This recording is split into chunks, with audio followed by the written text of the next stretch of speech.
اچھا جی، ایک دوست نے میسج کیا ہے کہ نئے اور پرانے شوقین میں فرق کیا ہے؟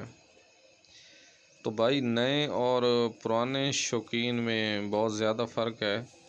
سب سے پہلا فرق یہ ہے کہ جو پرانا شوقین ہے وہ پکا تتر رکھتا ہے، ٹھیک ہے۔ پکے تتر سے مراد یہ ہے کہ وہ 2 سے 4 سال والا 5 سال والا تتر رکھتا ہے، مطلب کہ جو 5 سال یا 4 سال پہلے سے بلائی کر رہا ہوتا ہے اس کو رکھتا ہے۔ اچھا، سب سے پہلا فرق یہ ہے۔ اور جو نئے شوقین ہوتا ہے اس کی کوشش یہ ہوتی ہے کہ میں جی چھوٹا بچہ لے لوں یا میں چھوٹا پٹھا لے لوں تو میں اس کو اپنے حساب سے پال لوں گا، ٹھیک ہے۔ سب سے پہلا فرق یہ ہے نئے اور پرانے شوقین میں۔ پرانا جو ہے وہ پکا تتر رکھتا ہے اور نیا جو ہے وہ پٹھا رکھتا ہے۔ اچھا، اب پکا تتر اور پٹھا رکھنے میں فرق اور نقصان اور فائدے کیا ہیں؟ پکا تتر جو ہوتا ہے وہ پکی بلائی کرتا ہے، ٹھیک ہے۔ یہ بات آپ لوگ ذہن نشین کر لیں جو میرے نئے بھائی نئے شوقین ہیں۔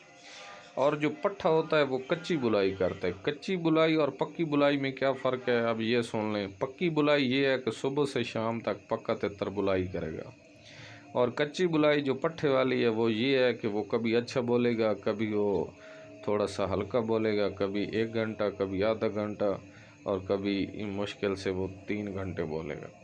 تو آپ لوگ نئے بھائیوں کو پھر وہ ہوتی ہے بہت زیادہ جلدی، اور آپ پھر اس کا توازن کرنے لگ جاتے ہیں ان تتروں کے ساتھ، ان شوقینوں کے ساتھ جو مطلب 4 سال یا 5 سال سے پکا تتر پھرا رہے ہوتے ہیں، ٹھیک ہے۔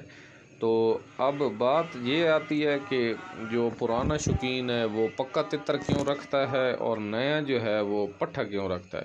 نئے بندے کے ذہن میں یہ بات آ جاتی ہے کہ میں اس کو اپنی مرضی سے عادی کروں گا، فلاں فلاں یہ وہ آگے پیچھے۔ اور جو پرانا شوقین ہوتا ہے اس نے تتروں میں رکھ کر تتر کو بلانا ہوتا ہے جو پٹھا نہیں بولتا ہے اور بڑا تتر بولتا ہے۔